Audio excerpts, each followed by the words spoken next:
The next time somebody says, where in the New Testament do you find the sacrifice of the Mass? Ask them what they mean by the New Testament.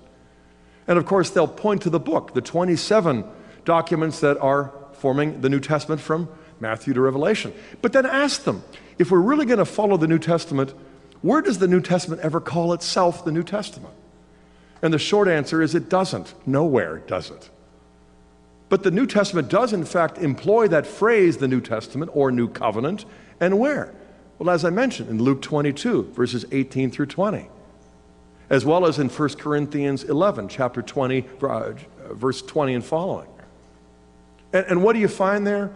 This is the chalice, this is the cup of my blood, the blood of the New Covenant, the blood of the New Testament.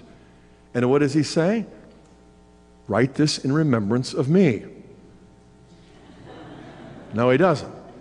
Well, he says, read this and remember. No, he doesn't say that. Well, exegete this and preach that. No, he says, do this. Do what? The Eucharist. And what is the Eucharist? The New Testament, the New Covenant, at least according to the New Testament. According to the New Testament is a sacrament, long before it ever started to become a document, according to the document. And so, what did they do after the Paschal mystery?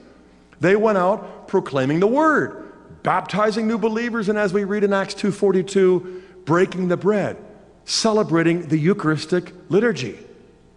Why?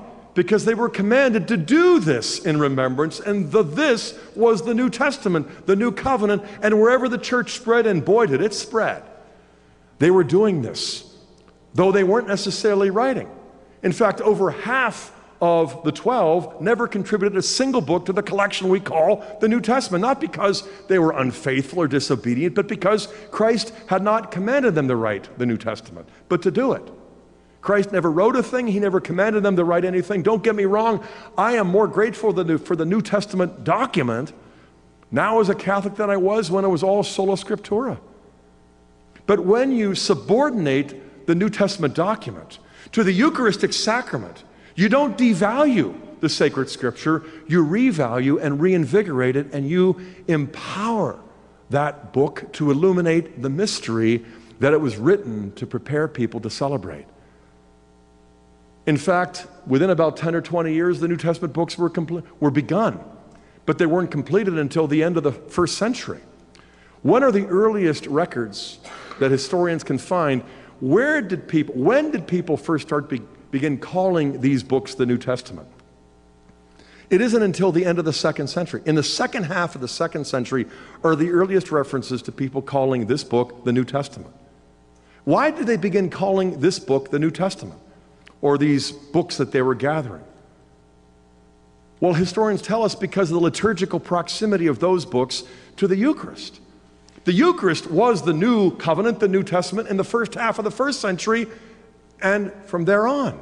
But because these were the books that were written by the apostles to be read in preparation for the celebration of the Holy Eucharist, and since the Eucharist is the New Covenant, then it would be natural to call these books the New Covenant, because these were the ones that were brought out and read in preparation for the new Passover, the Eucharist, the New Covenant. Isn't it ironic that these people who embrace sola scriptura, like I once did, refer to the New Testament, though the New Testament never calls itself the New Testament? They're just simply echoing our living tradition. How ironic is that?